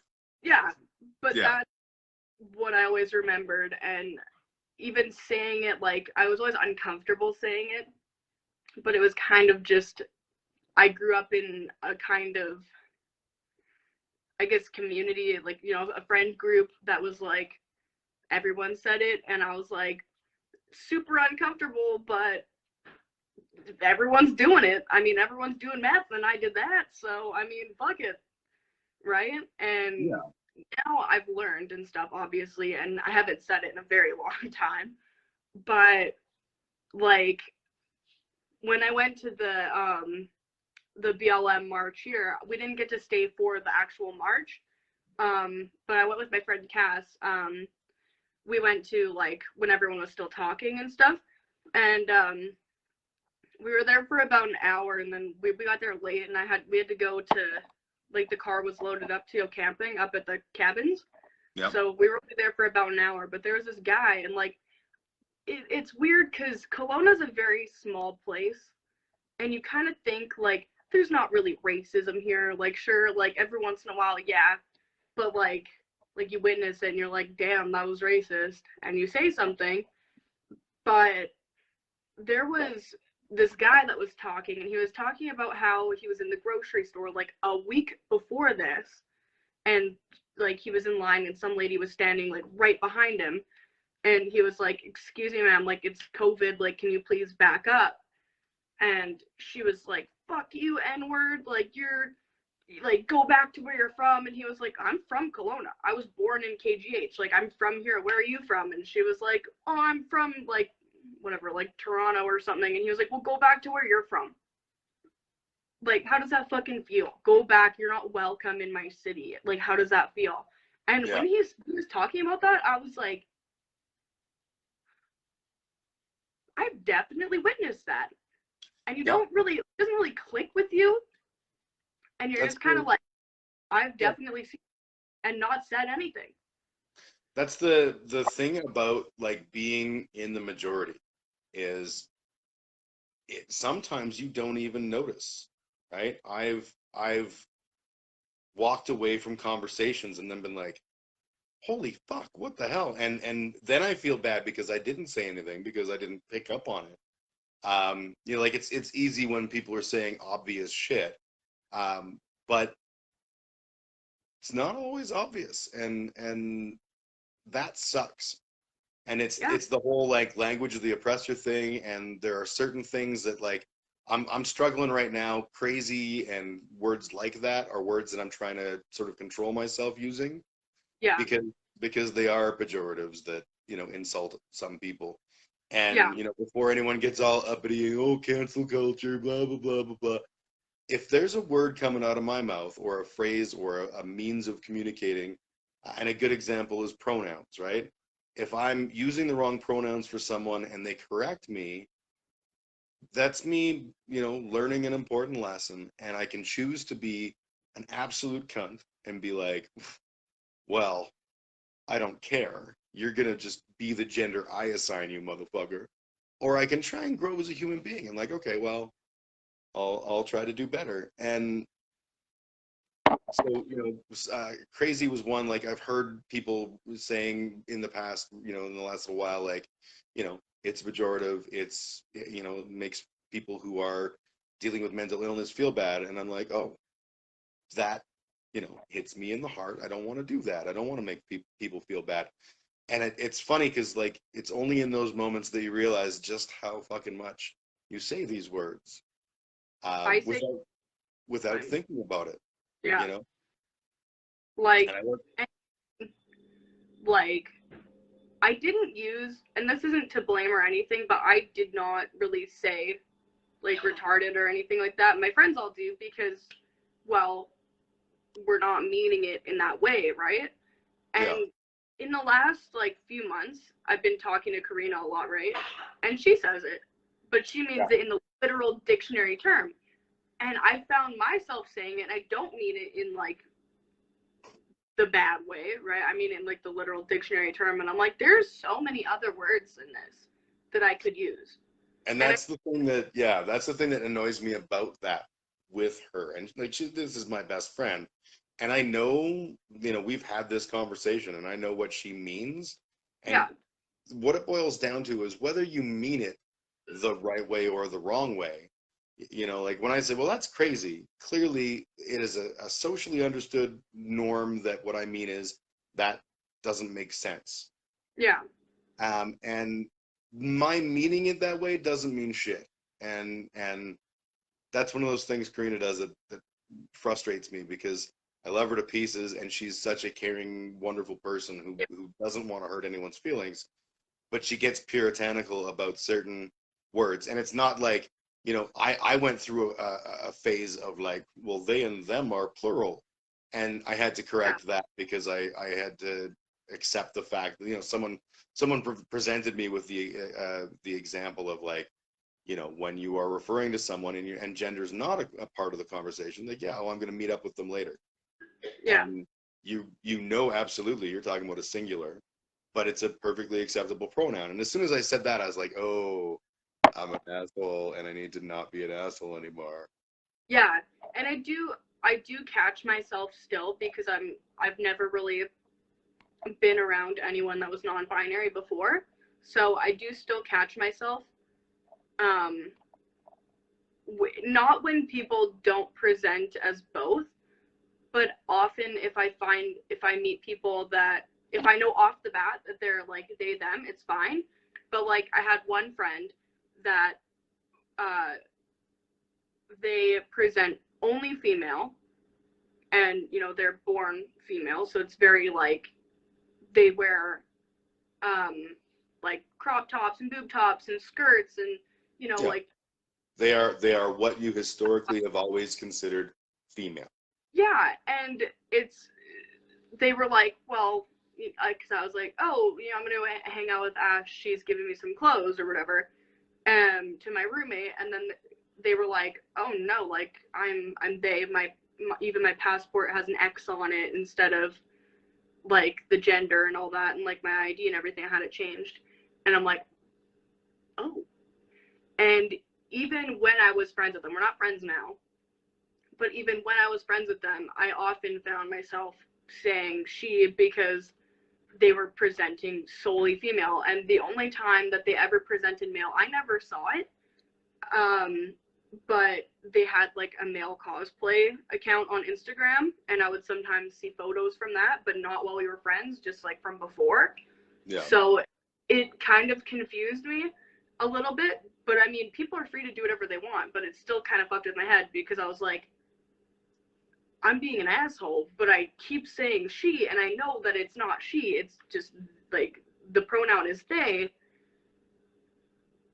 But my brain was like, but she, pink, skirt. And that's the part where, like, I almost think it's easier to be respectful when it's obvious. And that sounds like a dumb thing to say, but like if you know a trans man or a trans woman, and it's almost easier to use the preferred pronouns because it's it's like a visual cue, and Yeah.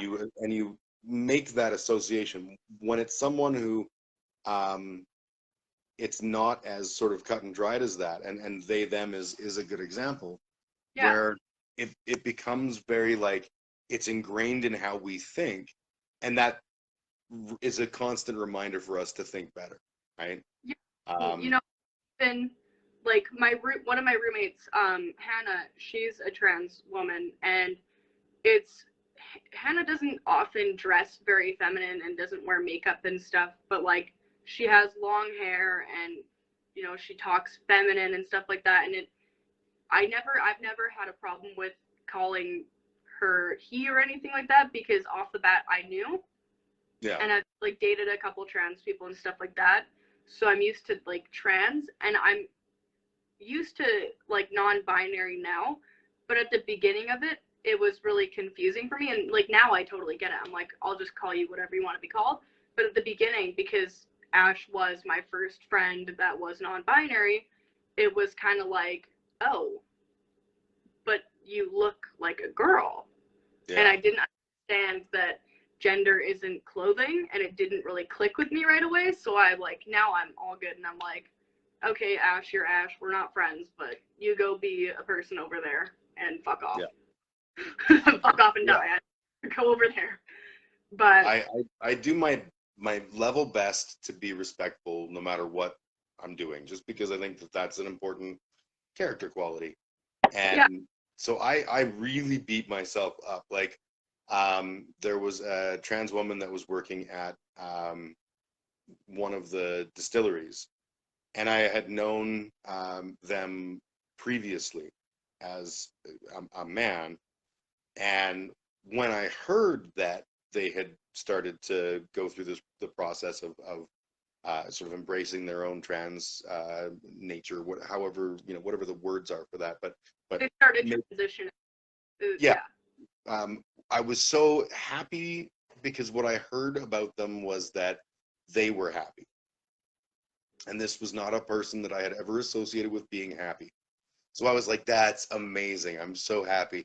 And the first time I saw, you know, went into the bar when they were there, the first thing out of my mouth was like, oh my God, man, it's so good to see you. And as soon as I said it, I was like, I just said man. Like, and again, that was one of those words that I used in an absolutely gender neutral way. Like, I'm sure I've called you man a million times. Still say man, but I just make it very known that when I'm saying like man or dude or bro, it's just like I call my girls that. I've called boyfriends that, girlfriends that, like everything. I call everyone that. I call you dude, like, Yep. But I mean it literally as like, yo, what up, dude? How's it going? Not like there's no gender attached to it. It's just something that's in my vocabulary. And that's something West Coast especially, like it's just very like, yo, dude, how's it going? You know? And people here are pretty understanding about it. I haven't had any issues with anyone being like, hey, could you not call me that?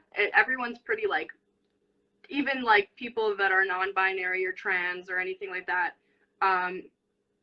they say it too over here, which is lucky because it's something that's in my vocabulary that I would have a lot of troubles getting rid of. Yeah, it's a difficult one.